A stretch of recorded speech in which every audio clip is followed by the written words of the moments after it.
Certains préfèrent voir le verre à moitié vide et d'autres à moitié rempli. Moi, je ne suis ni pessimiste ni optimiste, je suis du côté du Christ et pour lui, soit tu es in ou soit tu risques qu'il te vomisse. Tu me crois pas? Alors demande à Judas et te dira qu'un démon peut s'asseoir à ta table. Le monde sert de modèle dans ce corset, tu essayes de plaire dans ces concerts, tu perds tes rêves, tout ça pour atteindre les 1000 j'aime, mais tu sais, la vie dehors est alléchante, soit tu follow ou soit tu chantes quand tu parles de la sanctification. La purification n'est plus le baromètre.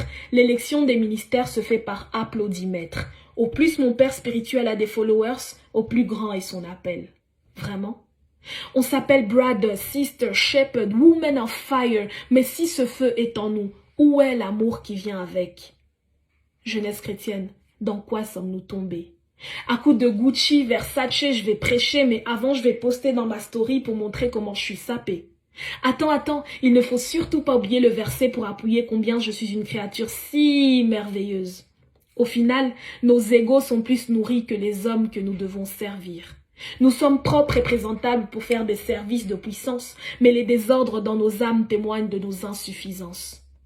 Jeunesse chrétienne, dans quoi sommes-nous tombés? C'est la compétition pour voir qui prendra le micro. L'onction se détermine par les voyages que nous faisons. On arrête les études pour sillonner l'Afrique, l'Europe et l'Asie, et si nous arrivons jusqu'aux États-Unis, c'est le jackpot sur le CV.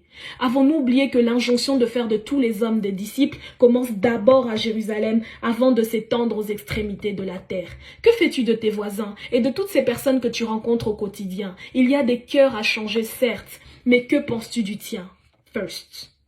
Jeunesse chrétienne, dans quoi sommes-nous tombés? Les réseaux sociaux nous ont poussés à nous exposer et à démarrer avant le coup de sifflet. Nous avons perdu la notion de secret et nos moments privilégiés avec la Trinité sont connus du grand public. Parce que oui, exposer son intimité avec le Père, c'est de la pornographie spirituelle. Tout le monde n'est pas obligé de savoir que nous prions, nous prophétisons. Nous voulons voir le cœur du Père avant d'entendre le ainsi dit l'Éternel. Jeunesse chrétienne, dans quoi sommes-nous tombés? Rebelles à nos parents mais fidèles à nos pères spirituels. Si Daddy dit donne ta dîme, tu obéis. Mais quand ta maman te demande de l'argent, à coup sûr tu lui demanderas des comptes. Nous avons créé un veau d'or, un Dieu selon notre image et notre ressemblance, un Dieu qui punit nos ennemis, mais qui ne nous apprend pas à être polis, un Dieu qui juge nos adversaires, mais qui permet l'adultère, un Dieu qui donne l'onction, mais qui permet la fornication. Avons-nous oublié que la parole de Dieu est la même qu'au temps d'Ézéchiel? Ce n'est pas parce que nous sommes au XXIe siècle qu'elle s'adapte à nos critères.